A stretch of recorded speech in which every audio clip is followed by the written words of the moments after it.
All right, everybody, welcome. My name is Rob Phelan. I'm also known as the Fi Educator Online.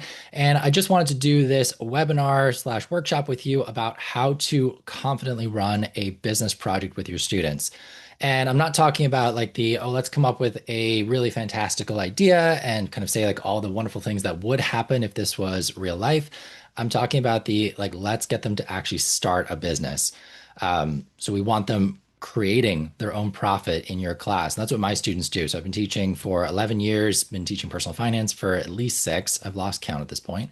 And this business project probably running maybe 5 of those years. When I was in high school, I went to high school in Ireland. We have this really interesting concept there called transition year. It's the equivalent of 10th grade for students here in the US. And students have the option to skip that year if they want to. So you finish ninth grade, you take a whole bunch of standardized tests, and the school basically says to you, like, hey, if you want to get out of school faster, skip that year, do two more, you're done. Or if you want to do this optional transition year, it's all about self-development, self-growth, trying new things, learning a lot more about yourself. There's no assessments. It's a really cool one for students to take, and I can imagine teaching it would have been actually very fun as well. Just that, no pressure of having to meet a curriculum goal, just kind of like room to explore with students and try fun things. But I took a business class that time, and our business teacher was very involved in like the national entrepreneurship competition. And he said, like, hey, you're all going to start businesses. And we went through an idea generation phase. We came up with a business idea and we actually had to start it and run it. So I ended up collaborating with him a lot when I started my own project, and he sent me a lot of his materials. He said there was a lot of kind of gaps that needed to be filled. It wasn't quite a polished product yet. And that's when I started adding my own material to it, my own experiences, and came up with this sort of guideline of resources for teachers and students that helps them sort of go from start to finish and increases the success rate. And by success rate, I mean the number of students who actually start a business, who do it, and even make money from it. Because one of the biggest holdups we had in the beginning was just students not able to get started. They couldn't make that switch from writing it on paper to actually going ahead and doing it, whether it was too intimidating, they chose an idea that wasn't great, they needed money to get started and they didn't know how to do it, it wasn't the right idea for them. There was a whole bunch of reasons. And over the years, refined this process so that it has a much higher success rate as we go. And I'm going to take you through the entire thing tonight. Is there any questions for me before we start? Anyone having any trouble hearing me? Can you all see my slides? All of that fun stuff. You do have I think a hand raise tool somewhere, I hope. But if not, if I'm not seeing it or you really have a question, please do unmute yourself and just interrupt. I'm totally fine with that. There's no ego going on here. I want to hear your questions. I want to answer them for you, make sure this is as valuable as possible for you. And then for anyone who's here tonight, I'm going to raffle off several copies of my resources to help you go through this project as well. I think I heard someone unmute, so I just want to make sure. Okay, if not, make sure you're muted. Let's get started. Okay, so the business fair. Agenda for tonight. I want to give you a couple of examples of some of the things that my students have done in the past. I want to take you through like why to do a business project, and then the whole like here's the steps that I take my students through and how I do it. And this is really the reason that I find I get more success as I go through this project. And what I'm hoping you're going to realize by the end is, oh, that's not so bad.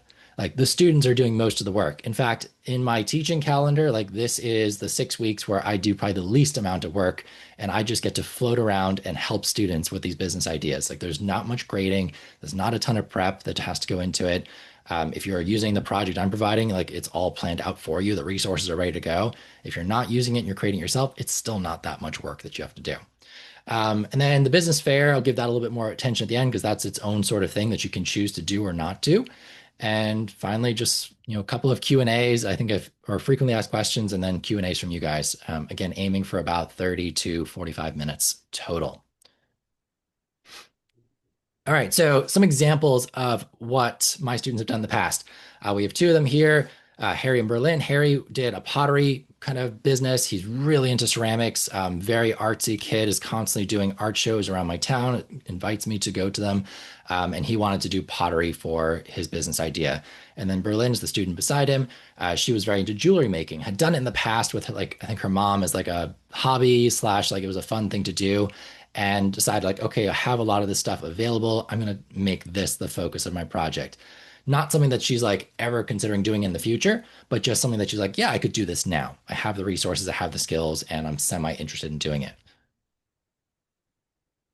This student went and did tarot card reading, which very interesting. This was the first time I had a student do it. I had another one do it this past spring, but I don't have a picture of his booth. But first time I had someone do tarot card reading, I was like, this is really cool. She's very passionate about it, very into it, and was able to do a reading for other people without even having to consult a little guidebook that typically comes with the cards.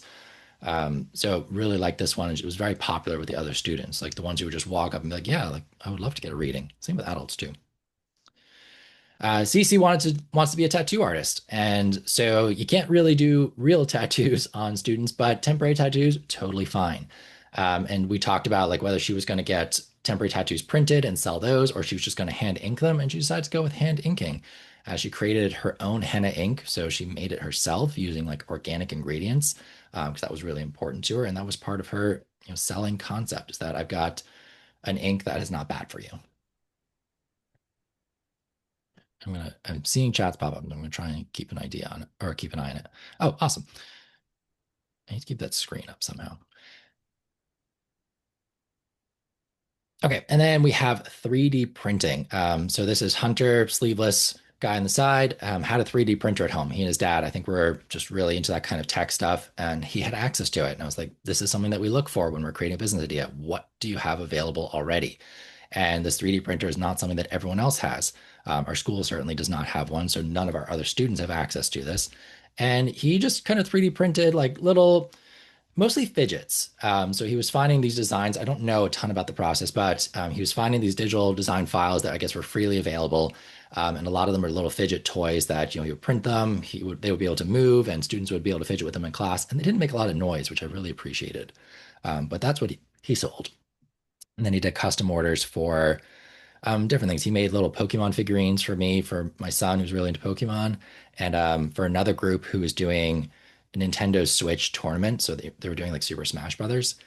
He was making like controller, custom controller kind of handle things. I don't know. They were doing it, but yeah. So he was selling to other businesses and to the public as well, which was really cool.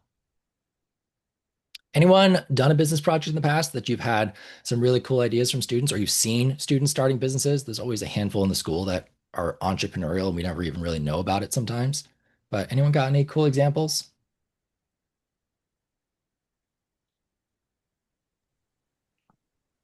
There was a student when we did when I had a class at the junior high who would do gourmet marshmallows and sell them at different kid events.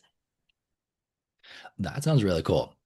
I've had the hot chocolate bombs too that were very fancy and like chocolate covered pretzel stuff. Like food always goes down very well.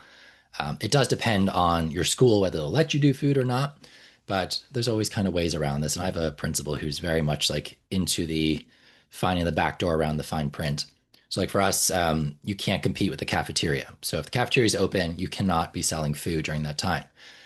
So we've done things like students taking pre-orders. So like the sale happens outside of school time or outside of cafeteria being open, and then the food just happens to be delivered during lunchtime. That floats for some reason. Or you buy a napkin and you get a free sandwich with it, that kind of thing. I had a senior a few years ago who made business cards and was helping local people and her family members create. She was creating business cards and designing them for people. Love that. It's like, again, if you're only marginally better than everyone else at it. And by the way, if you discover Canva, you're immediately marginally better than most people out there because Canva is amazing for a design tool. And when students find it, they're like, oh, this is actually way easier than I thought it was going to be. I hope you all are looking in the chat, by the way. There's some really cool stuff in here. It's like fishing lures, nails. Yeah, I've had students do nails before, and fairy hair was very popular for the last 2 years. Herb I had products.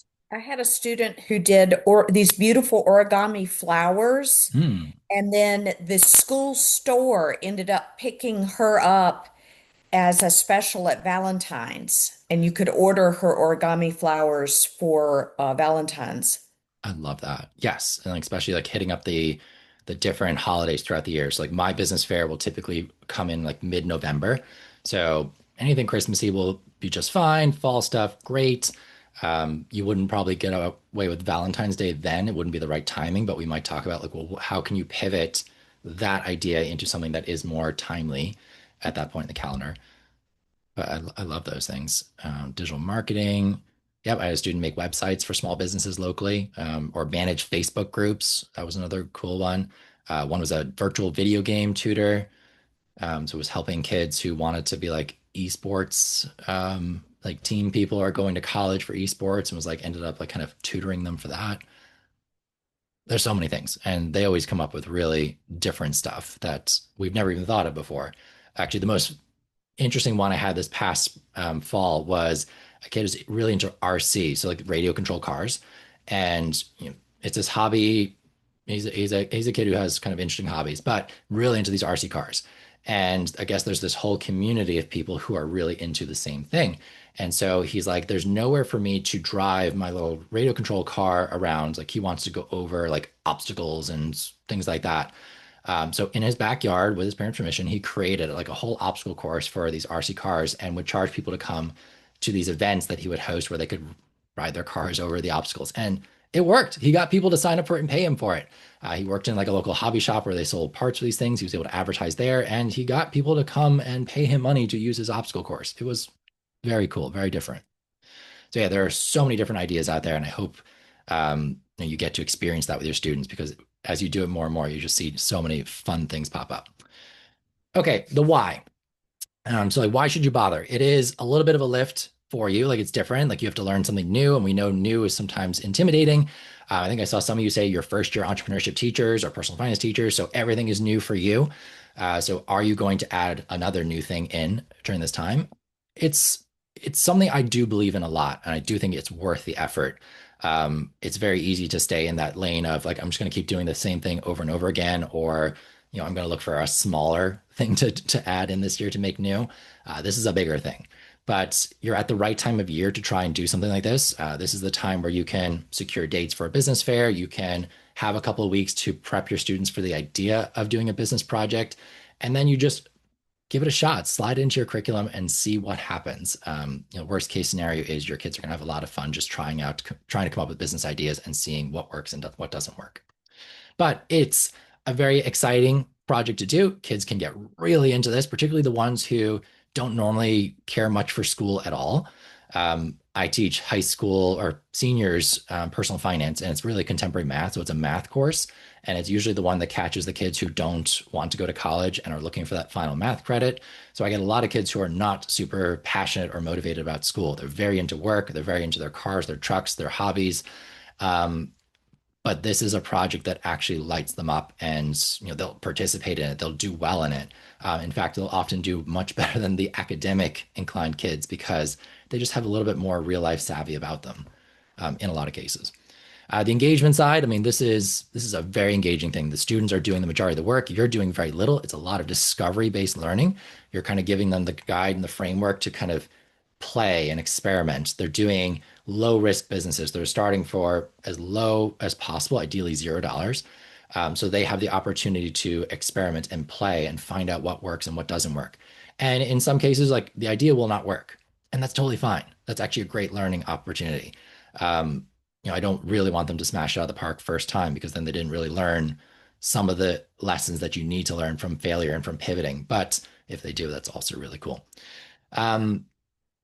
And then the educational aspect, I mean, you can weave this into a lot of different curriculums. I remember last time Robin Palmer was on, who you may recognize from the Business Educators Group, and she was talking about how she can get her entire school in on this, and the different subjects are contributing to the project in different ways, whether it's like the media class helping with advertisements, the English class helping with formal copy, so like what they're writing, science class talking about the scientific method and how it applied to business, that sort of thing.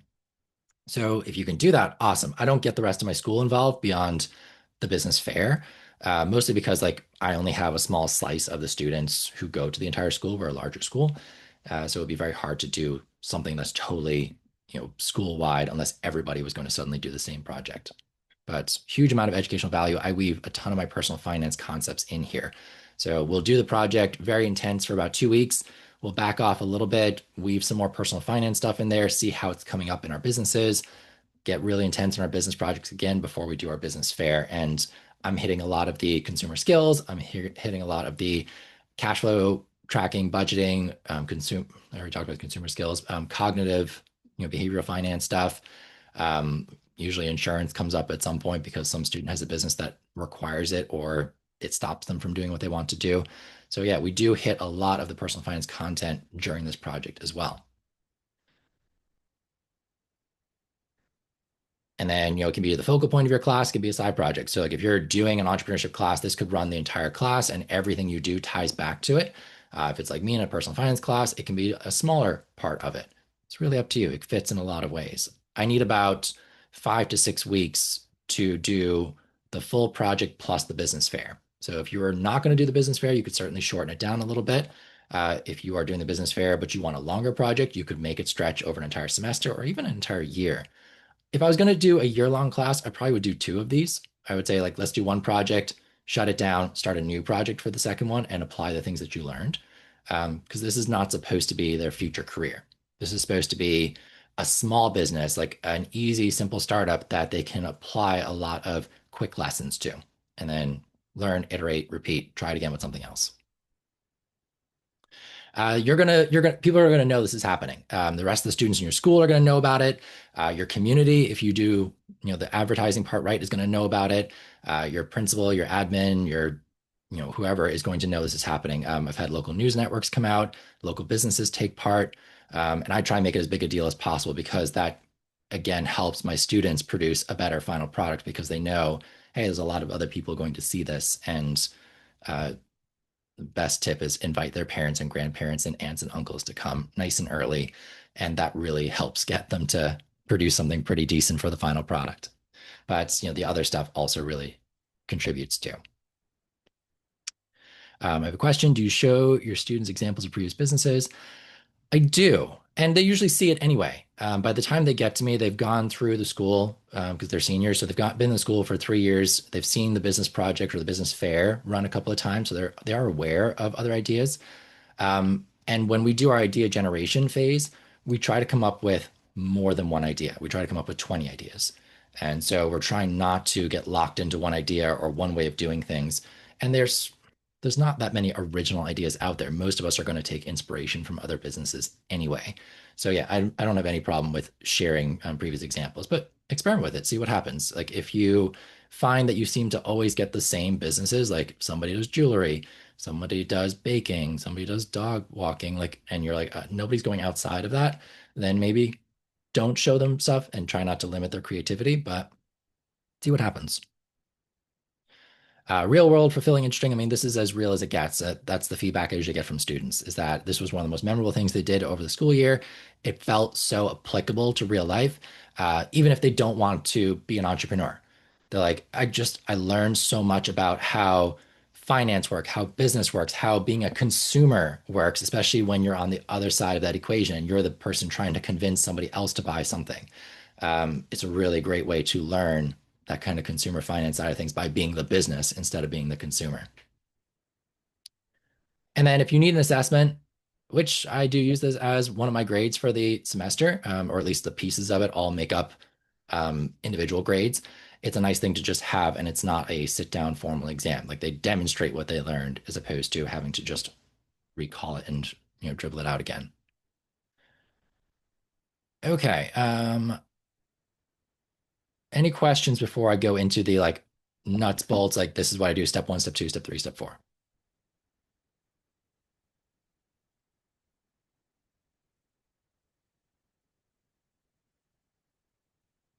I'm trying to give good wait time, but it seems like we're doing all right. If you do have anything, you can put it in the chat or you can unmute yourself. I'm fine with either. Okay, so before we start, like you're thinking like, yeah, like I think I want to do this. Here's what you would do. You're going to do a business fair. So let's assume you're going to do a business fair. Pick your date for that and then work backwards from there. So like for me, I know this fall, my business fair is happening on Friday, November 14th. Reason I chose that date It's far enough into the school year that I get several weeks with the students before we even start talking about this project. Um, that's a good time in the school calendar testing wise. Like we're not at the very beginning where kind of everything's still sort of getting figured out. We're not at the Christmassy period where all that kind of standardized testing stuff starts. Um, the 14th in particular is before Thanksgiving break. So people are starting to get in kind of a holiday mode then. And it is also payday for our teachers. So I looked at the payday schedule. I was like, oh, teachers get paid on this day. And when they get paid, they are much more likely to spend money.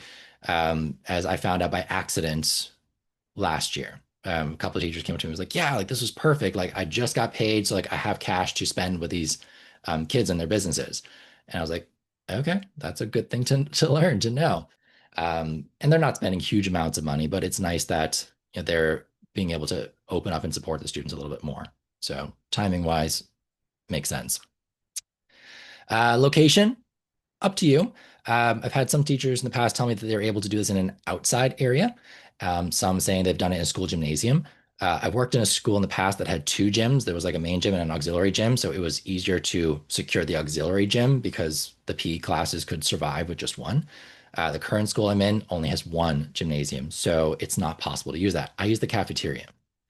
And cafeteria is perfect. It's got lots of tables that we can set up as booths for the students. It's typically empty outside of lunchtime and breakfast. So we just wait for breakfast to finish.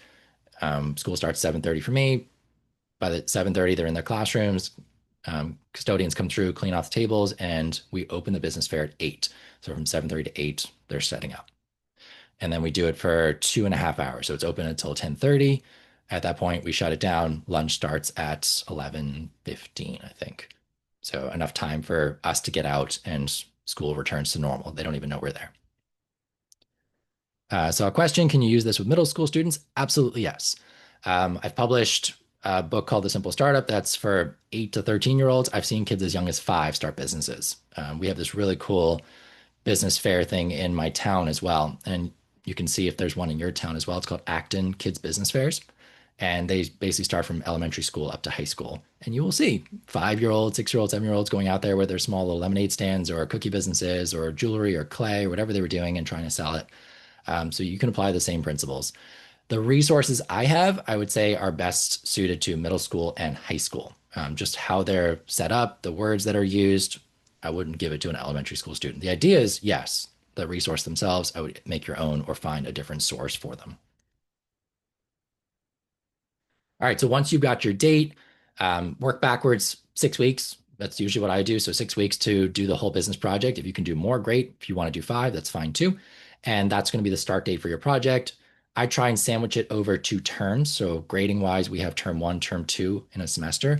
That way I can put some of the grade in term 1, some in term 2. So it doesn't overweight their grade in either term. And especially if some do opt to not do it, it doesn't tank their grade completely if it's all in one term. Then you're going to reach out to potential sponsors. So if you want to have prizes in your business fair, not necessary, you can do it without them, but prizes do make it very fun. And credit unions seem to be very willing to come on board with this sort of stuff. So find your local credit union, see if they have budget available for doing a little bit of sponsorship for you. My one, for example, is CQ Credit Union in Maryland. And if any of you are based in Maryland, please do reach out because CQ is very interested in spreading this across the state. So I think it would be very easy to connect you with sponsorship from them.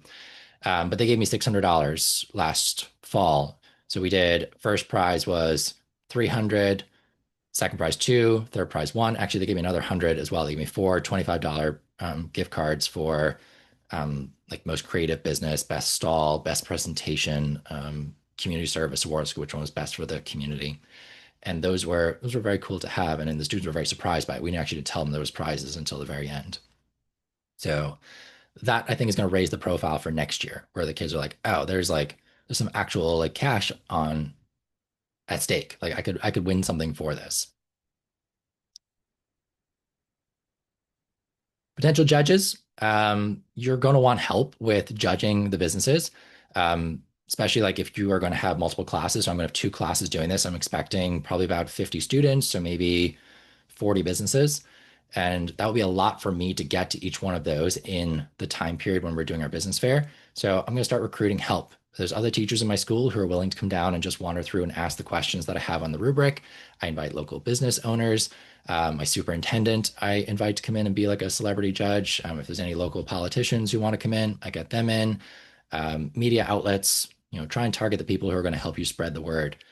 And the more you have, the better. You're going to have a much bigger base of judges. It means that you don't have to be a judge and you can kind of just manage the event. So I think I had like CQ brought, I think at least 12 judges. They brought their team the last time they came out, and they were most of my judges. And then the other people I mentioned. So I was able to just float around, make sure that everyone was doing okay, talk to the parents, like really kind of build the relationships with the important people that you want to build relationships with. And that really worked well for me. So I'm definitely going back for more judges this year. All right, I'm going to keep that for afterwards. All right, my timeline. Any questions about like business fair? I'm going to talk about it in more detail, like how I structure it and stuff, but any questions about that, what I just talked about?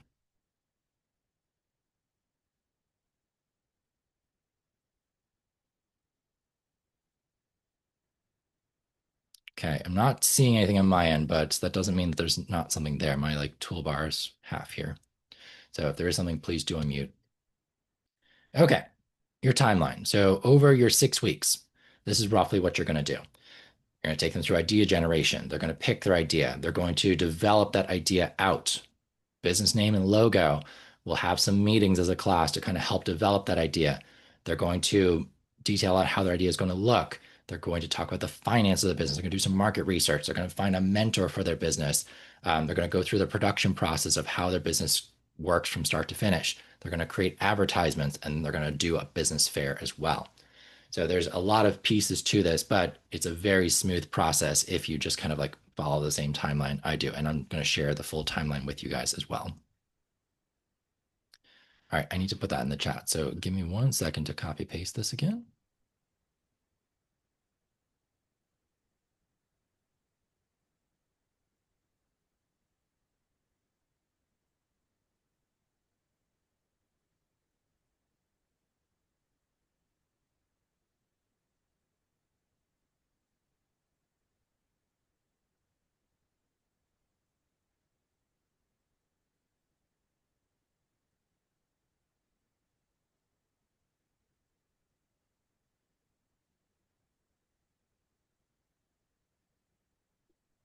All right. So there's a link going into the chat. This is the PDF, like detailed out timeline that I do. I'm going to kind of talk through each part briefly, but if you want to read more into each part, you can do so there. One question shows that we did the idea generation today in the class using the 5 boxes. Tomorrow we're working list of the 20 ideas. Awesome. So you're doing the real business project. That's great. Are you using my resources, Cheryl, or are you using something else? Oh, well, thank you. Would love to, know how did that idea generation go for you? I think it went fine. The kids, I gave them the 2 minutes on each one and they made their lists. And Mhm. right at the end of class, they were starting to like circle and make connections. So tomorrow we're picking back up right Oh, there. brilliant. I love that. What I someone had this really cool idea as well was this is a great time to bring AI into like have like feed in the things that they did into ChatGPT and say like, hey, what ideas are coming from these connections, and see does it throw up anything that they didn't think of themselves. For those of you who are not sure what we're talking about, I'm going to tell you about idea generation now.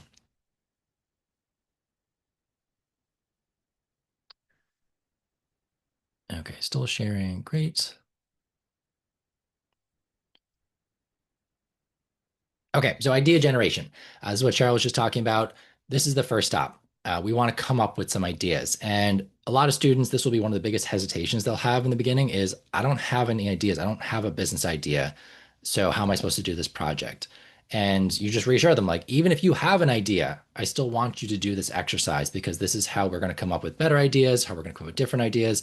You're going to come up with stuff that you hadn't even thought of before. So what you have here is this kind of guide sheet that comes with it.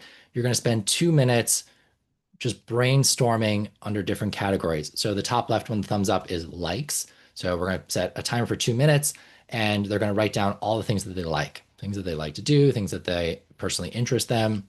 anything they like. And the idea is that there's no interruptions for that 2 minutes. You set the timer, nobody talks to anybody. They're just focusing on their own paper and they're dumping as many words, thoughts, ideas on there as they can.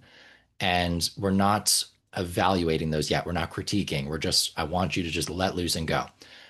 You can see up there on the top right, there's a video that goes with this. So like, if you don't want to be the person to lead this, I will do it for you. I've recorded the idea generation exercise and it's freely available on YouTube. So like, there's a timer, there's all the stuff that you need. Second one is your strengths. So what are you good at? And again, students struggle with it sometimes. So you think about like, well, what do people ask you for help with? What do you think you can do better than maybe the average person in the room? And what are some things that maybe you do, but you don't necessarily enjoy doing, but you know you're good at them? Those are the things that would make it onto that list. We have resources, so things that are available at home or in your school that could be the foundation of an idea. Pain points, so things that you want to solve for people. Who do you want to help? There's a whole bunch of different things, trends that are popping up right now. And you're going to list all these things 2 minutes each time. And then afterwards, you're going to try and find connections between what you listed and see, okay, where might there be an idea in here that I'm good at, I'm excited about, I have the resources for, that sort of thing. So it's just sort of like giving them options, giving them like this sort of menu of things to piece together and hopefully the business idea in there somewhere. That's one exercise. The second one, I do recommend doing both, is a collect and connect. Excuse me. So the collect and connect is you collect problems. So you pick a target group. So usually I choose students in the school and I say, what are your biggest complaints about our school? And they usually have no problem complaining about the school. And we start listing down all the complaints they have about the school. And then we start saying, okay, well, what would it look like to solve those problems? And you don't have to worry about like cost or how it would work or anything right now. Just like, how would you solve it? And so you start going to the problem, you start proposing solutions to each one. And in that, you're supposed to try and find, is there an idea there? So like, is there a solution I could pose to a problem that exists for people that I want to help? So in our case, students in the school. And could we make it happen? They might not be in a business idea, especially not in that collect and connect, but now you say, okay, I want you to go back and do it for a target group that you want to help. So is it people your age? Is it people in your community? Is it older people, younger people, people with special needs? Is it groups that are not even in our area? Whatever it is. And then what are the problems that you think they have and how would you solve those problems? And then the third activity, this is the one I send them home with. So they usually get like 10 minutes in class, but I want you to come up with 20 business ideas. And 20 sounds like a lot. And the kids initially are like, what, 20? Like, how am I supposed to come up with 20? I can't even come up with one. But it takes the pressure off of coming up with the one when you're told to come up with 20.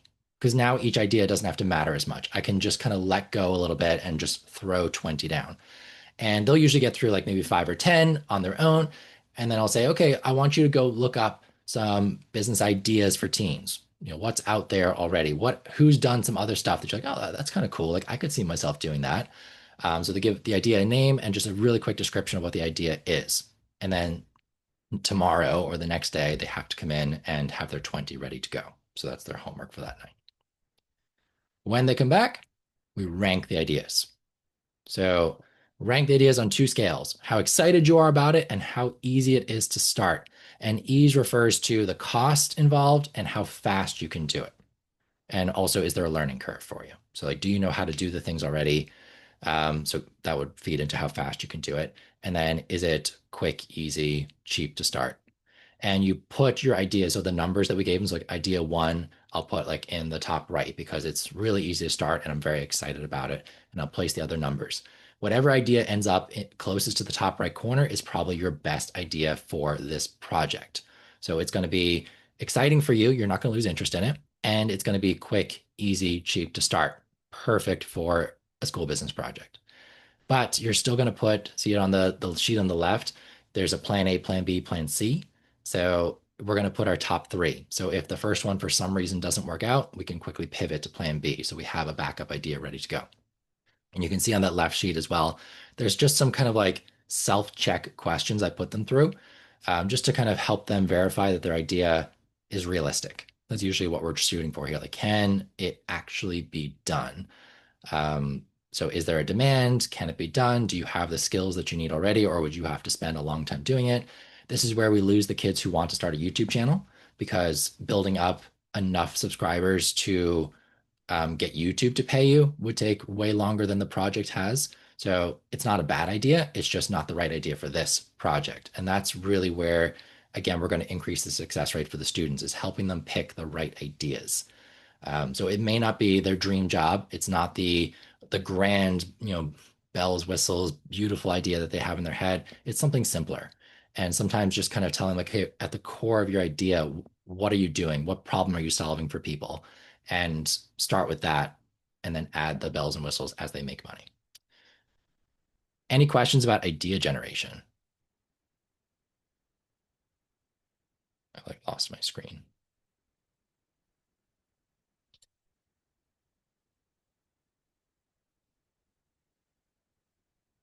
Okay, so is this done individually or in teams?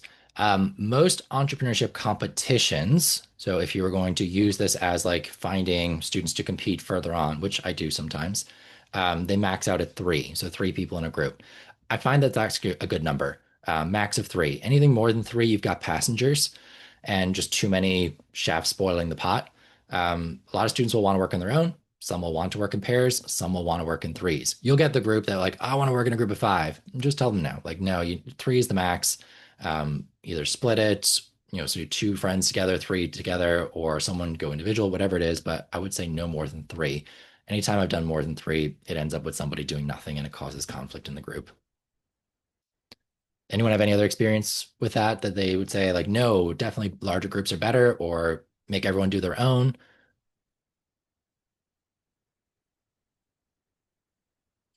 Tina is an awesome question. Does it have to make money? In the projects that I do, I say yes. I love philanthropic ideas, but you're not, they're going to find it hard to sell to people, and there's usually going to be a cost involved, and they're not going to recoup those costs. So it can be like we're planning to break even, like we're going to charge enough to cover the cost of making whatever we're doing. We can make something and donate the profits to a nonprofit organization, like that would be totally fine. Um, but yeah, the idea that we want to try and find somebody who's going to trade their money for what we are offering is kind of the core of what we're going for here. So Michelle says works with larger groups and they have clearly defined roles. If you can make that work, awesome. Um, and students have to make a profit. Yeah, so like we're aiming for something profitable. It keeps things simpler, and simple is kind of what we're going for here, so that they don't lose energy or hit a roadblock that they can't get over.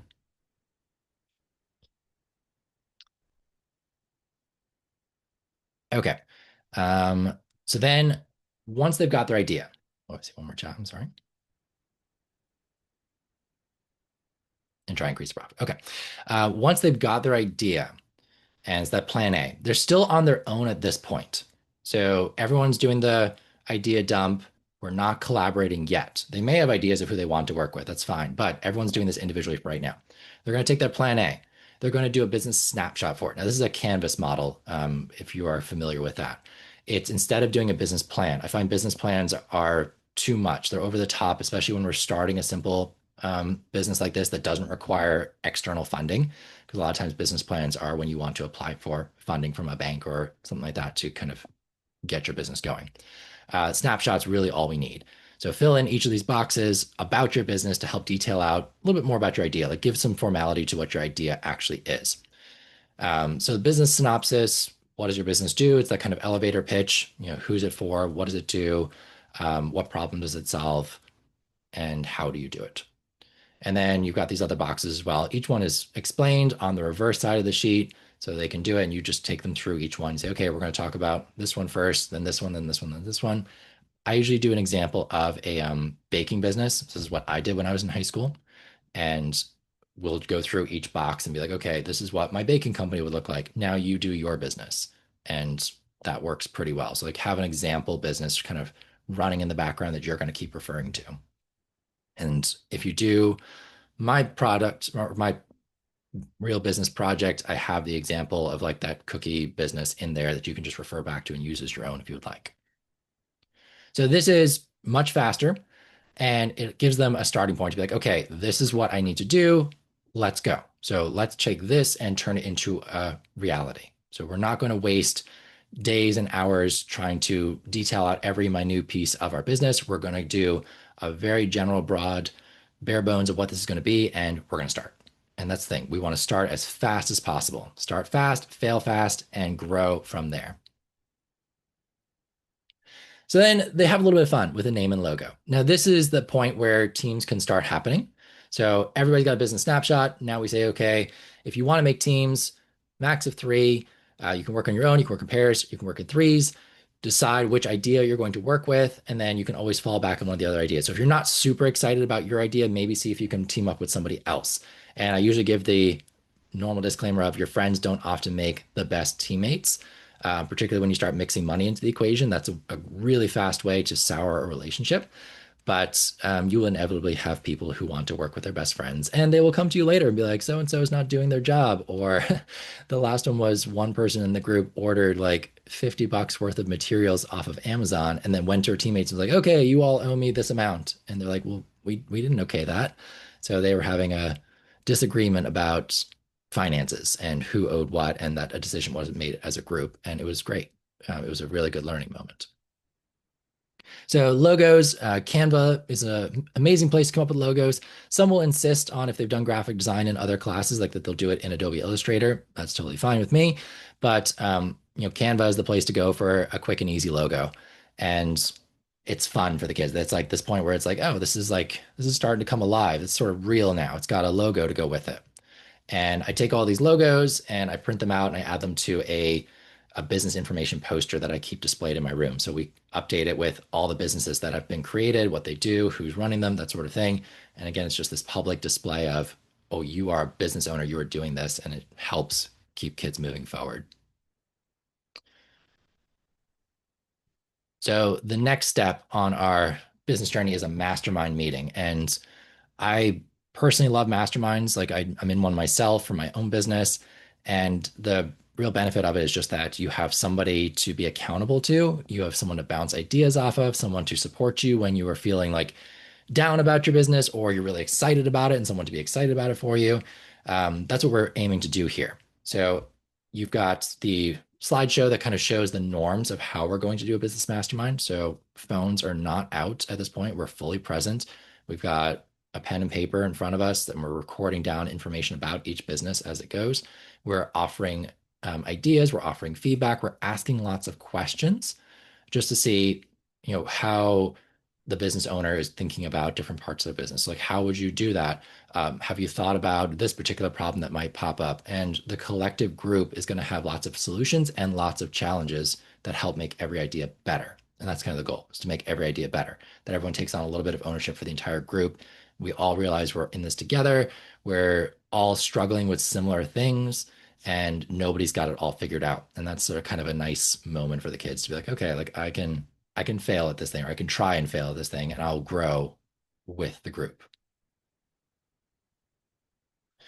So, every time a group speaks, you record down the name of the group, what the name of their business is, what does the business do, what's their like to-do list of things to work on, and what's the biggest challenge they're facing right now. And every group announces that, and then they get feedback from the group. So does anybody have an idea of how to help them with those challenges? What questions do you have about this business? So someone, tells you about their business and you still have no clue what this business does. The group will ask. You don't even have to do it. You just get to sit back and be like, I'm just the facilitator. This is your mastermind meeting. The only thing I'm here for is to make sure that it's like no one's being rude or interrupting.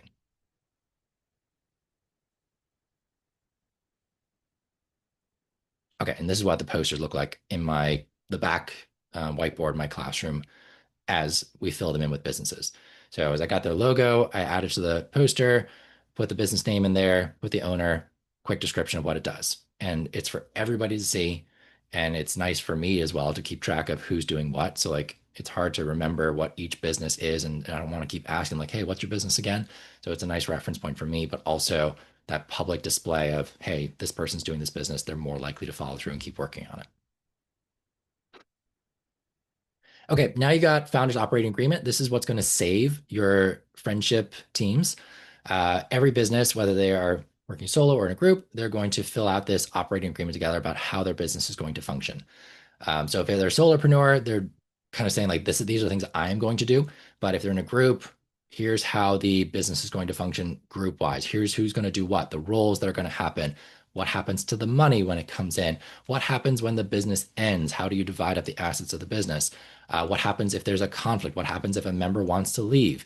Those are all prompts that are in this agreement, and it just forces them to think about it. So when we had that group who one member had spent money without the other's permission, there was a spot in the founders agreement that said like, here's how we're going to make decisions about spending money, and it needs to be either a unanimous or a majority rules vote. That didn't happen. Return the stuff to Amazon, and then we can rebuy it if we want to.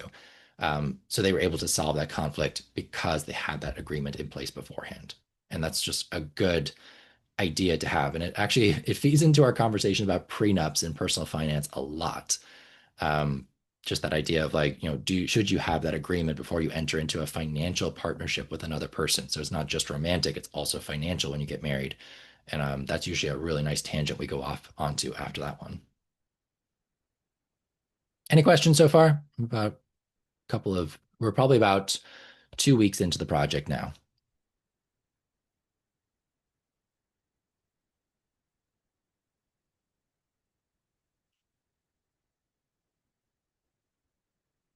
All right, carrying on. So then tracking cash flow. We want they're going to start making money soon. Pretty much after you've kind of come up with name and logo, you might start seeing students just getting out there and selling. Most won't. They'll still be hiding behind the paper for a little bit longer, but start talking about tracking cash flow. It's important in personal lives, really important in your business. So all money in, all money out, particularly for those groups. We want to keep track of where the money is, how much is there. There's no money going amiss. So this is a Google Sheet that you can just share with the members of the group, and they can all fill it out together. I show them how I keep the Google Sheets app on my phone, and I just can quickly from my phone update my personal cash flow for my businesses. And then having expense categories. So when it comes to taxes, if you're filing taxes for your business and you are talking about claiming the expenses back, you want to have them categorized. And there is a YouTube video to help them with this if they need it. Then we're into market research. So they got to learn about their intended audience. Do they actually want it or not? Because up till now, it's pretty much been a hunch. Like, I think people want this. So we want to figure out, do they want it? And then what do they want? They're going to come up with a prep document. So what are the things they need to figure out from their market research? Is it going to be done through primary, so asking people directly or generating your own data, or secondary, things that exist already online? They're going to then take the part that needs to be primary, so what they're going to find out from people, and figure out how they're going to do that. Are they going to ask people questions in person? Are they going to do it through social media surveys and polls? Is there some other tool that they want to use? And then I'm going to have them create a Google form that they're going to use as a survey. And they have to get at least 10 responses to it from their target market. So not their mom, their dad, their aunt, their uncle. If their target market is their peers, they have to actually ask 10 peers to fill out the survey. And we're looking for like 10 questions or less. We talk about how to create a good survey, varying the style of question, making sure that the data you get back is actually going to help you make decisions about your business. And then they have a follow-up activity where they take the data that they found and make inferences about that it's going to inform their business. It's a really important step. I need to stop using my scroll.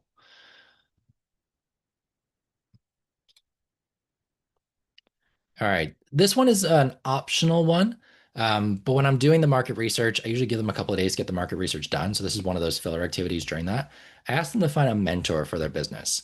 And the ones who do it usually find it's really valuable. So I want them to find another business owner in like roughly the same industry that they're in, ideally the exact same one, who's already established, been there, done that, and reach out to them and ask them some questions. See if you can get a phone meeting or an in-person one if they're local, or even just an email back, and see if they'll answer some of your questions for you and help you kind of skip the learning curve in some ways for getting that business started. So what advice do they have? How do they handle this problem? That sort of thing.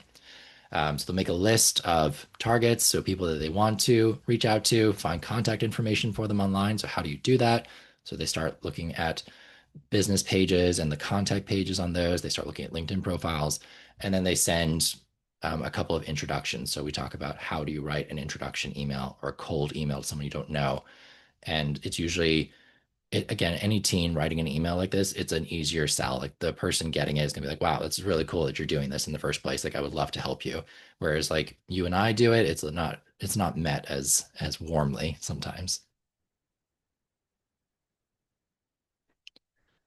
Then the production process is from start to finish. How do you make your product or do your service? So detail out the steps, look for ways to improve the process. And this is where they're going to produce a prototype of their product if they haven't done so already.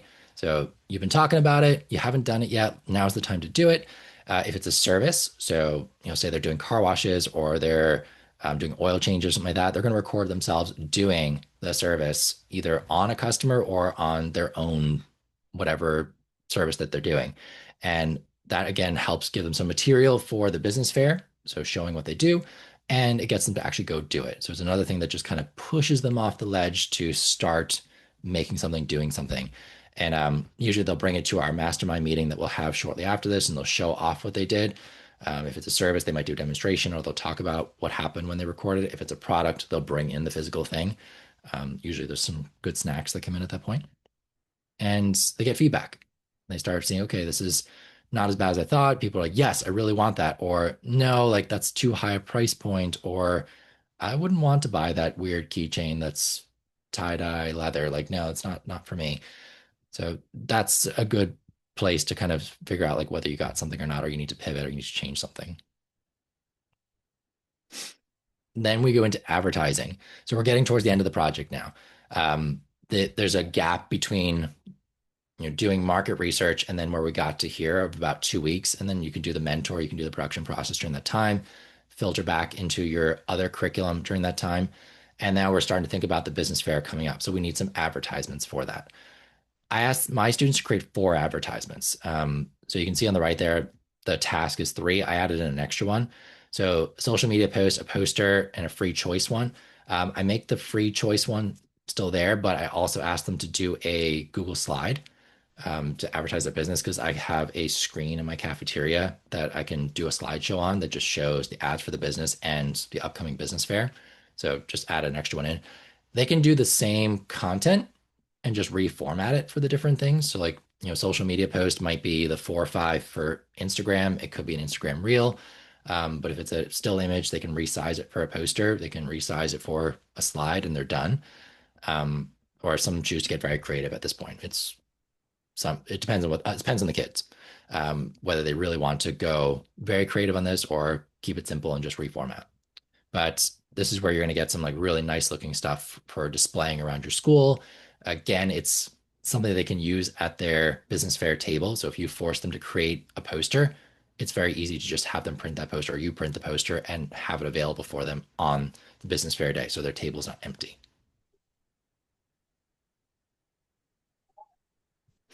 So like this is what my bulletin board, my hallway will look like as the posters come in.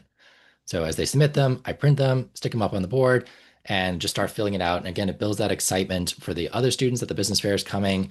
And for my students, again, there's that public display of, oh, you're a business owner, you're doing this. The expectation is that you're going to be there at the business fair and you're going to be telling us about this thing.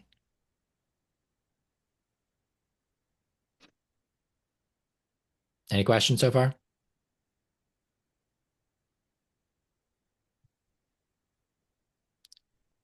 And my timing is way off tonight. I appreciate you all hanging out with me. Did you make that bulletin board border? No, that I have one that I've replaced this with. That one just got torn up eventually from coming up and down too often. That was a Monopoly themed bulletin board that I bought when I started teaching. They don't make it anymore. So I did make my own, and I have not found a way to like sell it to other people yet. Because you have to like die cut out all the stuff. So I cut all mine out by hand and laminated it, but I love it. I've seen some people in like the business educators and Finland Fanatics group be like, go buy like a secondhand set of Monopoly and just stick the paper up, or put it in one spot, cut it and laminate it so you at least have a bulletin board like that. But yeah, I do love it. All right, we're getting to the end. Break-even analysis. So I want my students to talk about the financials of their business when they do the business fair. It's part of their grading rubric. So when the judge comes around and asks them to tell them about the business, they're supposed to address the financials of their business. So how much they charge, what their costs are, what their revenue is, what their profit is, and when they break even or if they have broken even, that sort of thing. So they get this template that they fill out, really simple for them, and that can, again, that chart can be something that they just print out. Everywhere. You doing okay? I'm so sorry. I'm struggling to understand that. You got another one in the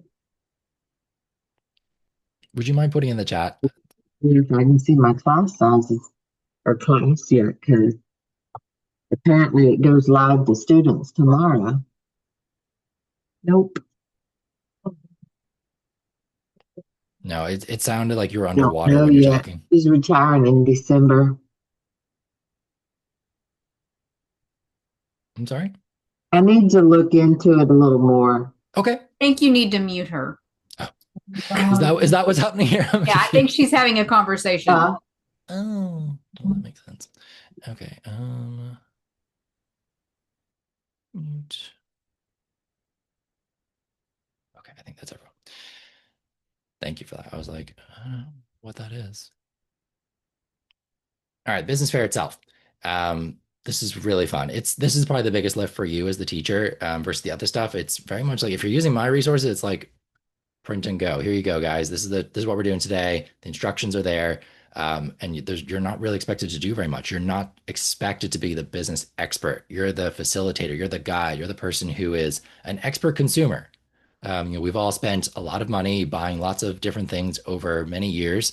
And so we know what we want as consumers. So you can ask kids questions from that perspective, but you are not expected to be a business expert. This is a learn and grow together kind of situation. So the business fair is a little bit more organization. Like you have to secure the venue. You have to make sure that all the nuts and bolts and pieces are in place. It's still not a ton.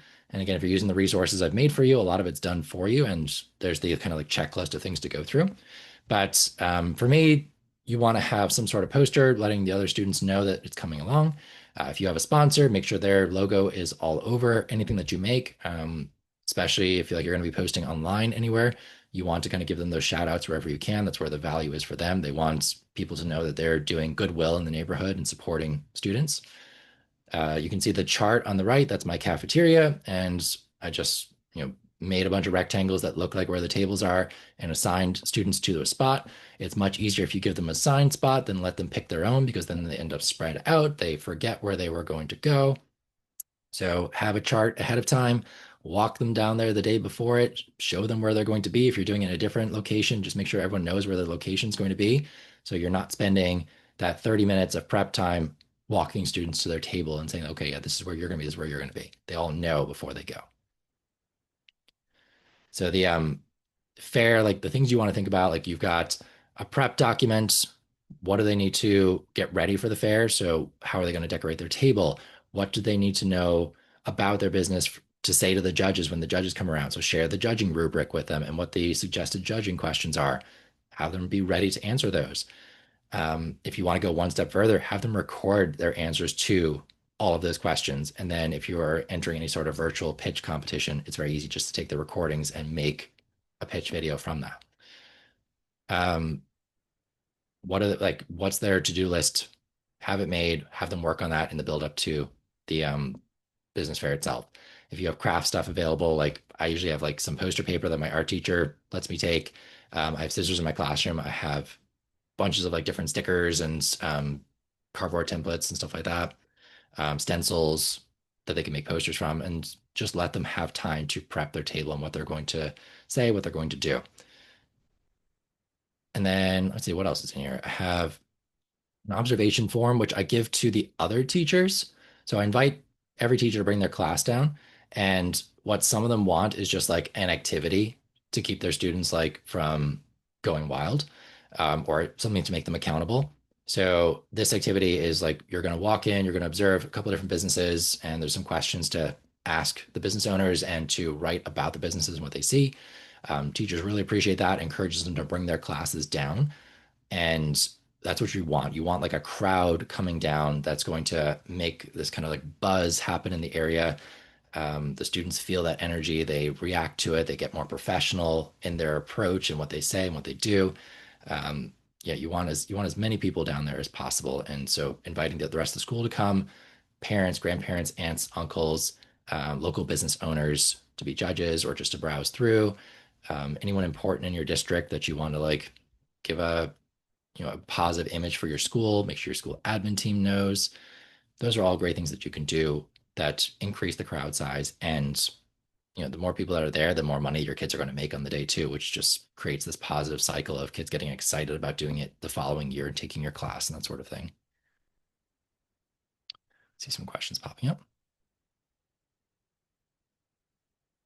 Are there first sales done to the fair? Some don't make a sale until the fair. It's true. But a lot of them have sales before that. I have a little bellhop bell in my class at the front, and anytime a student has made a sale, they come up and ring it, and the rest of the class claps them, and then we ask them like, what was the sale? How did it happen? Just another like fun thing that I've added on the side that encourages kids to make sales, see that other kids are doing it. But yeah, some will wait until the business fair to sell. Like the girl who did the caricatures really was nervous about selling her art to other people. So, hemmed and hawed about it, nearly signed up for a couple of parties or events, but the business fair was the first time she actually went and did it for other people and was very pleasantly surprised that people loved the caricatures, wanted to pay for them, and she's like, "Oh, I wish I'd signed up for these other events now." So, it is the first time for some people. Some businesses will plan to do just like a single day event as their business. So like the ones who did the video game tournament, the Super Smash Brothers tournament, their whole thing built up to on business fair day, we're going to do this tournament. And this is how it's going to work. We're going to charge people $1 to play. And it's like a winner stays on situation or something like that. And whoever lasts the longest gets a prize, or I don't even know if they had a prize. Might have just charged people to play like an arcade. And that was it. That was their business, and perfectly fine. Sometimes they want to do it beyond the business fair or before it, and sometimes they don't. And I usually say, like, that's totally fine. Whatever you feel most comfortable with, whatever fits your lifestyle. So if you're really busy with sports, job, schoolwork, other stuff, and you don't have a ton of time to commit to a business, try and do something like that, like a single day event that you can use for making money for yourself. And then, has anyone run into drama with students and parents in regards to money handling? For example, students selling outside of school. I have not had any drama, and I'm not sure exactly what kind of. Carly, can you elaborate on like the drama you're thinking about? Because I want to make sure I'm answering the right question. Sure. I'm just thinking about when it comes to real money and the students handling it, just making sure, or any advice on what to look out for or have set in place to avoid potential parents coming and saying, "Oh, I don't know. I can just." It's high school, and I've I don't know. I've had my share of situations. Now, this will be the first time I would do something like this as far as students actually with real money. So that's why I think I'm have questions in regards. I'm not really sure how to phrase it, I guess. Yeah. I guess some of the ones that I would think of would be like money disappearing. So, Yeah. Students should have their own cash boxes, or like a fanny pack is actually a great solution for that too. Something that's on their body and in front of them that they have eyes on at all times. Um, Okay. or a cash box work. A lot of them will take digital payments. So they'll either take payment through Venmo or Cash App or Zelle or PayPal. Some will have like we'll go get the little Square card readers. Like they actually send them out for free. And if you have a parent sign up for the account with you, you can set up your own credit card accepting system. Um, so like parents can get on board if they want. If they're not, cash is fine. And just let's make sure we're being very careful with our cash. I've not had cash go missing yet in the 6 years that I've done it. So Okay. let's hope that doesn't happen. Thank you. And then like our founders operating agreement is supposed to protect someone in the business running off with all the money or things like that, or tracking our cash flow is supposed to protect like this is where the money is, this is how much we have.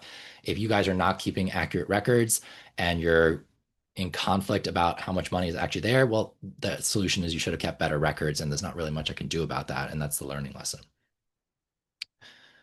And then price range. So Becky asked price range of things sold. I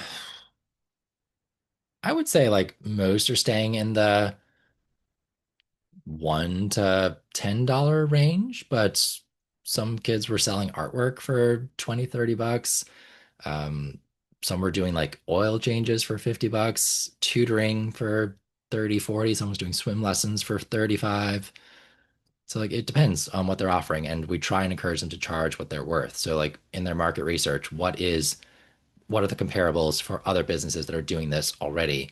And do you want to be higher, lower? Do you want to go for like a loss leader, like you're going to be really low in the beginning, win some clients, and then up your prices? Are you going for a luxury pricing, like I'm going to be more expensive than everything because it's better and unique and you can't find it anywhere else? Like we talk about different types of pricing as well. So good question. And it's a learning thing. Like I'm not selling anything. Have you tried changing the price? Did you check in your market research? And don't ask people like, how much would you be willing to pay me for this thing? Because they will lowball you all the time. Instead, be like, I'm charging $10 for this thing. Are you interested? Yes or no? And if you get a bunch of no's, then maybe the next time you do it, you ask, I'm selling it for $8. Are you interested? Yes or no? And so we play with price as one of the things that we can do in our business. And it's a good learning lesson. If they have a service business, it depends on what the service is, but sometimes they're just telling people about their business. Sometimes they are taking signups. So, like the kid who was making websites for people was marketing his services to parents who were business owners or who had employers that might be interested. Um, there was ones who were doing like car washes or power washing, siding. One was cleaning trash cans, and they were getting signups on the day, or they were giving out business cards and telling people to follow up with them. They were getting names of people that they were going to contact afterwards. Could you sell with an invoice for a service business? Larry, tell me more about that question. Yeah, hi. No, just basically for the service businesses, if you're not going to be doing the service right there at the fair, you can write out like an invoice and say, here's what I'm selling you, you've paid me, and now you just show that receipt or invoice when you're ready to retrieve your service. Oh, heck yeah. Pre-sell. We love that. Yes. Yeah, if you can get people to buy before you do the service, even better. But a lot of them will make the appointment, do the service, and then charge for it afterwards. So it's hard to convince them to pre-sell, but I love it if they do. So yeah, you can convince them to do that. Absolutely. Tiff and Katie, you talk about gift cards. Do you mean like students issuing gift cards for their own businesses? Or what do you mean?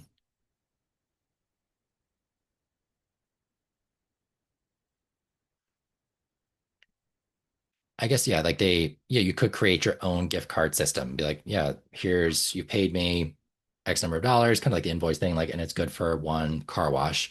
And so eventually you can trade the gift card for the service, whatever it is. Yeah, absolutely. Those are great ideas. That's the thing. I haven't seen all the ideas yet. I haven't seen all the solutions yet. There's always new ones and new ways of doing things. So those are great ideas. Thank you. Um, in terms of materials that you would want, so like my students will have lanyards around their neck. The sponsor gives me lanyards and like the blank plastic sleeves. So I just slide in their, it's like that little business card sized one. So it's got their name on it, usually their logo as well. And that just slides into the lanyard, makes them all feel very professional and like this is the real deal. And it looks really good when the parents come around.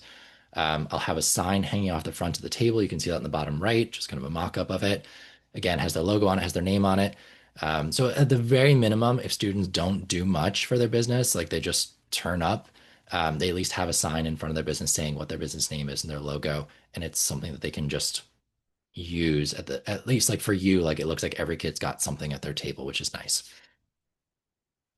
And then vote for your favorite business. So there's that QR code one up in the top. I have that, plastered around my cafeteria, and the students who come visit, I have them say like, scan the QR code, vote for your favorite, and we'll have a People's Choice Award as one of our awards for the business. All right, this was our business fair back in the fall. That's on the left is the CQ Credit Union part of their team who came and like were judges for me and stuff like that. They were awesome to work with. And again, credit unions have budgets for supporting financial literacy in their local community. So they're great groups to hit up for funding, and like the regional credit unions, like not Navy Federal. You want the ones that are focused in your area. They have budgets typically in their charter for doing these sorts of things. Jen asked, do you only do this with students out of your school? Have you ever invited business students? Yes. So have I ever invited students from other schools to come or other areas? Yes. And really hoping they turn up this year. So last year was the first time I extended the offer to other schools in my district. Nobody took me up on it. And I think maybe like a lot of you are experiencing, there was that feeling of like, it's too much. I don't have time for this. It's a little overwhelming to think about doing it. So I'm hoping this year that that will not be the case. I'm going to send them recording, like the pared down recording of this video to the other teachers in my district and see like, hey, anyone interested in trying to do this with me? I think I might have a couple of middle schools who might come out, particularly my local middle school. So the feeder middle school for my high school might do this because our middle schools now have to do like a business and finance class. So this kind of fits really nicely in that curriculum. But my goal is to turn this into like a statewide competition that like we would have regional competitions, like the schools would have businesses that would go into a regional one, and then move on and on and on. And again, it's not about like the $1 million idea. It's about who is going through the process and applying the ideas and lessons of a startup in the best way. So FAQs, how do I help with the good ideas? Talked about that already. So like going through finding 20 ideas, ranking the ideas, really encouraging them to go for things that are simple, easy to start, that they have the resources for already, that don't require a ton of money to get started. So like what can you pre-sell, was an example of a way of starting without spending a ton of your own money. Can you borrow things in the beginning? Can you use stuff that you have around your house and then add more as you make more? Students who can't afford startup costs, let's try and do it for free. Let's try and pick an idea that does not require high startup costs, or let's try and find something where you can borrow material or provide a digital product, something that doesn't have a cost associated with it. There are ideas out there like that. If they don't have the time to work on it, very common in high school students, let's choose ideas that do fit your desired lifestyle. So when we're doing that idea ranking, one of the questions in the back is like, how much time do you have to devote to this? So if you're talking about, doing a woodworking project, like you're going to make something by hand, but it requires 20 hours per product, and you go to school, you work, you do sports, like you've got literally minutes per day to work on something like this. Like you've got class time basically.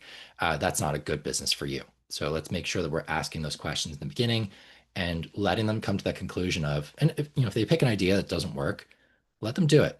Don't stop them. Let them do it. Let them figure out that, hey, this isn't working. And then let's pivot quickly to plan B. And I think that's a way better learning moment than you being like, well, I know from all my experience that this idea is not going to work, so you should choose something else. Nobody wants to hear that, and it's not a good learning moment.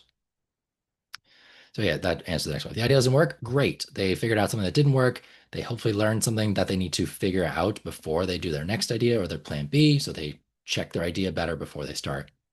Because that's not what it's about. It's not about making a ton of money. It's about going through the process of starting a business, bringing an idea, creating something that you want to sell to people, that they want to trade their money for, that solves a problem for people. And if they can at least learn that process, they can apply it in a future job. They can start their own side hustle or business in the future. That's what we're looking for here. And how do I keep the students accountable? You saw all those resources we're doing. Those are all individual assignments that I will give along the way. That keeps them moving, keeps them going forward. Reaching out to parents and saying like, hey, we've got this business fair coming up, keeping them updated along the way with we're doing X, Y, Z. Ask them questions about their market research. Ask them to tell you about their business and how it's going. Are you coming to the business fair? It's on this day, just in case you need a reminder. And the mastermind meetings, like having students like have to speak about their idea. If you have the ones who are really shy, like you can say, okay, write down your information. I'll say it for you, but like you got to have something, because otherwise I'm going to say like so-and-so has not done anything yet, but hopefully they will have something for our next meeting. I think those are the most just sharing the successes of the other students, I think is another way to just kind of spur on the group to keep going. Is the business fair a mandatory part of the grade? Yes. So it happens during school. It's usually one of my class periods overlaps with the business fair, so they're going to be there anyway. So that is a part of their grade in my case. You don't have to make it that way. You can do it whatever way you want. But I think there's a lot of value in standing behind something that you made, telling people about it. They're not going up on stage and talking in front of an entire audience. They're talking one-on-one with judges. So like the judge walks around with a clipboard, comes up to him, is like, hey, like, what's your business name? Who are you? Okay, I understand you have 3 minutes to tell me about your business. And you know the things you need to hit. Cool, let's go. And they just like tick off the rubric as the students talk through their business. And they can use a slideshow if they want. They can refer to posters. They can have a script in front of them if they want. So whatever makes them feel most comfortable. They can record a video ahead of time and play that if they don't feel comfortable speaking, live to somebody. So we try and accommodate the students who are not as comfortable with these things, but also still kind of push them out of that comfort zone to grow.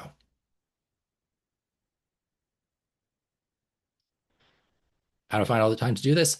You use the resources that are available and you build it small, you build it slow. So you say, okay, we're going to do a very simple business fair this year. Like we'll get the cafeteria, every team will have a table, and we'll invite the other students to come down and I'll be the judge. And just start with that. And you'll learn very quickly, okay, like I want to bring in more people. I want to add these more design flares. Like if you use the resources I've made for you, a lot of it's done for you already. If you're doing it yourself, start small, just like you tell your kids to do with their businesses. Start small, add more in each year. Okay. What questions do you all have? That's me done. I'm sorry that I've spoken way longer than I thought I was going to tonight. I appreciate you all hanging out with me tonight. Thanks, Rob. This is Jonathan Colburn. Hey. A quick question as far as can you share syllabus one? And then the second question is about the binding contract. Since you are teaching 18-year-olds, is that, that is legal? Or what if we're, again, do we need additional parental sign off on this? Most of my students wouldn't be 18 at this point. Some will. Some will turn 18 throughout the school year. So in terms of the legality of their operating agreement, I'm guessing it would not stand up in court if somebody was trying to like fight it in that way. I would. So it's not a binding contract, essentially. This is not, so if they can't stand up in court, it's not a binding contract. So it's, what you're providing is a sample contract for when they actually get ready to do this on a professional level. Exactly. Correct? Yeah. And Got I think it. if you were going to be like, if there's an entrepreneurship class and you want to go into more depth on contracts, this would be a great opportunity to do that. For me, it's a personal finance class. So like at the very, basic level, this is what a contract would look like between founding members. Very good. Thank you. Thank you. And again, do you have a syllabus that you can share with us? Yep. I'm going to share out that a timeline with you guys again, the full outline. I'm going to do a giveaway of the full resource package for, a handful of you all that came here tonight and spent time with me, because I really appreciate you doing that. And it's going to be on sale on that TPT business or the TPT site-wide sale tomorrow. So it's like 20% or 25% marked down tomorrow if you do want to go grab it there. And if you have questions, guys, I will support you the whole way through. Like I love this. I think it's such a valuable project to do. So if you have questions, I will answer them for you throughout the semester. Just send me an email. Rob, would you say this would work with a marketing class? I don't see any reason why not. It's like you will probably spend more time focused on the marketing side of things, which sounds great to me. I would love that. Okay, thanks. Yeah.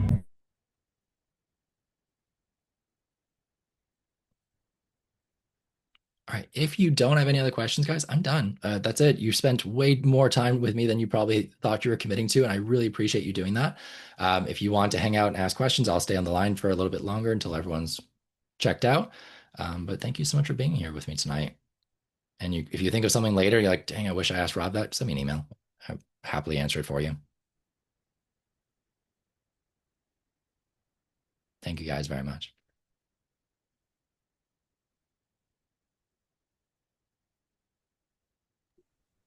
So I have a question for you, Rob. You talked about other schools coming in and joining you down the road, like that's your end game of what you'd like to see. So if that were to come to fruition, then students would have already gone through this by the time they got to you. They've already experienced it once or twice or more.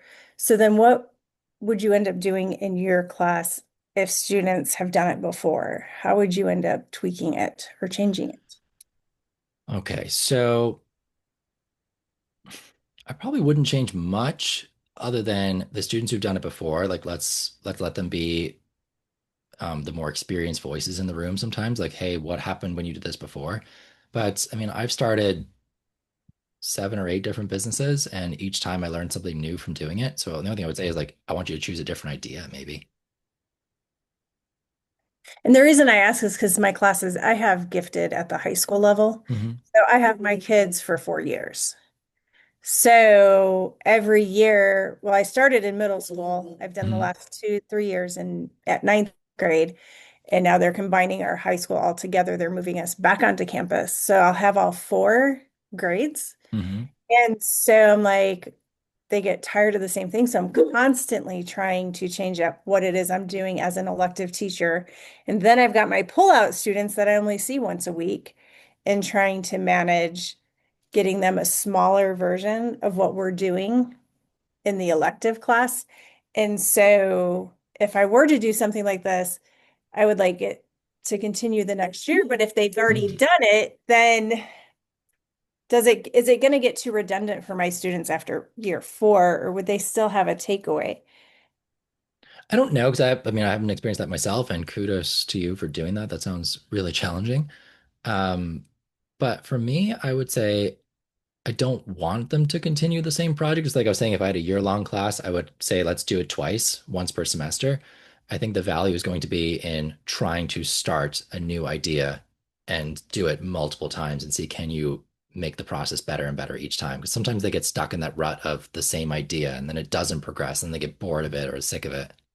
I don't know. Well, That's what I and would do. getting them, and there are those that would be like, oh, well, my idea worked so well last time. I just want to stick with it. So being able to get them to change that gear and try something Yeah. different.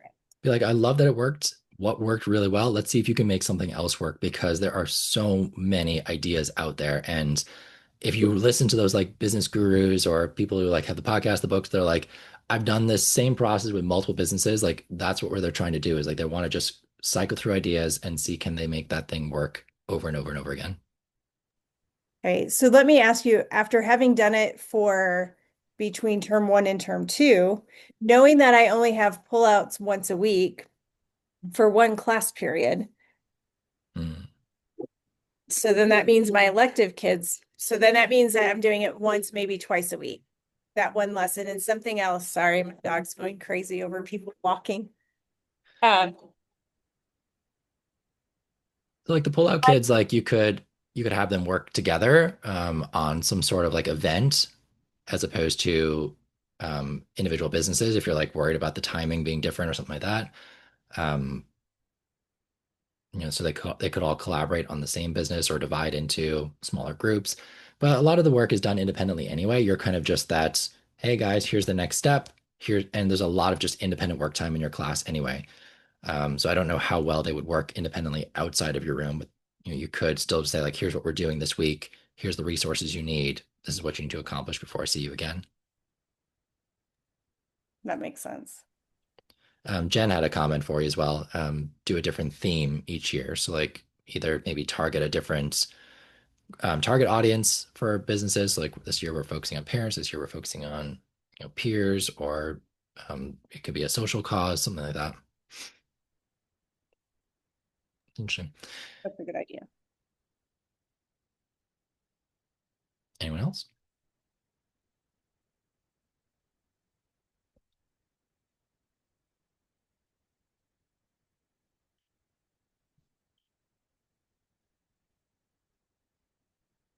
Yeah, I'm going to do it twice this year.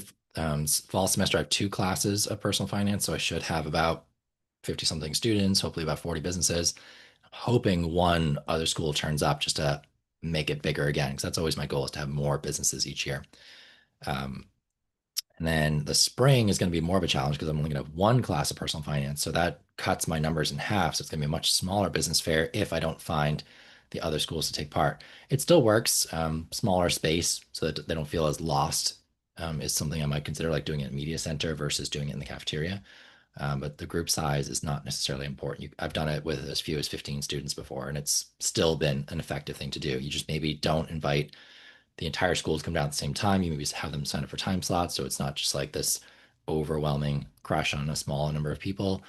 And again, choose your space size well. Have you always done it during the day, or have you ever done it in the evening for parents and families to come, or both? Always done it during the day, and it's mostly because I think, well, I haven't challenged that belief, but my belief is I would struggle to get the students to come outside of school time. Um, that like at least if they're in school, I know they're going to be there because they were there for my class anyway, so they don't really have any excuse for like, oh, I can't get off work or I don't have transportation or whatever it is. Like they're going to be there. I talked about that Acton Children's Business Fair that runs in my town. I talked to the business or the fair organizer, and she sets aside as many tables basically as I want for students who want to come and show their businesses off in this fair too. It usually happens a week before our business fair, and I had 4 businesses out of my 40 sign up for it this year. So like I think yeah, just getting kids to sign up for stuff outside of school time has typically been a challenge for me.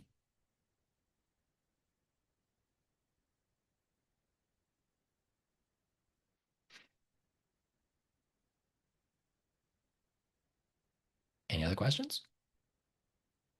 Anything that's like, this is bothering me, or I feel like this is a big challenge that I'm not sure how to get past? Anyone worried about their admin, finding a space, student response, parent response?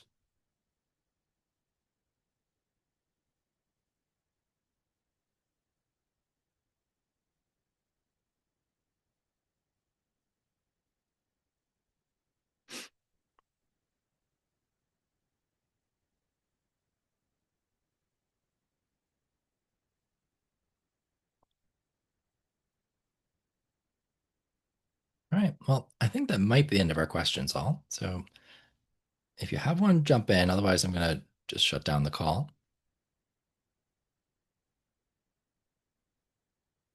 All right. Well, thank you guys very much for being here with me tonight.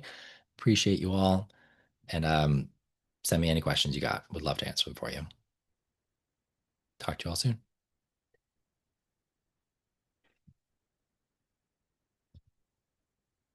Yes, I will send that out to everybody, Jonathan. Thank you. When you say syllabus, Jonathan, it's going to be like an outline of the project as opposed to like a syllabus for entire class, right? That's what you're looking for?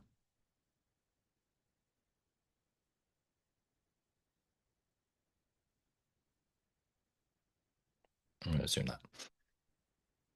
All right. Have a good night, everybody.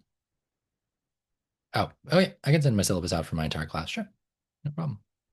It's a contemporary financial algebra is the name of the class, but essentially contemporary math. So personal finance meets math with very minimal math involved. It's mostly just what occurs naturally in our conversations about money.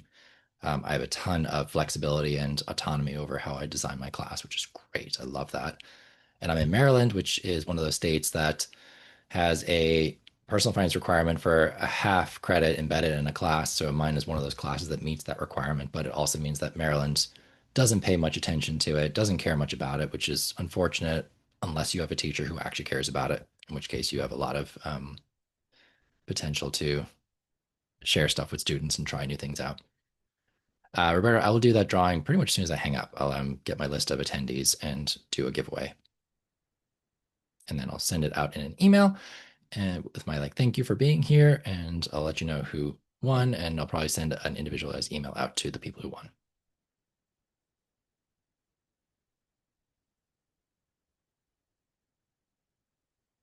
All right. You all have a great night. I'll talk to you all very soon. I should be in your inbox pretty soon.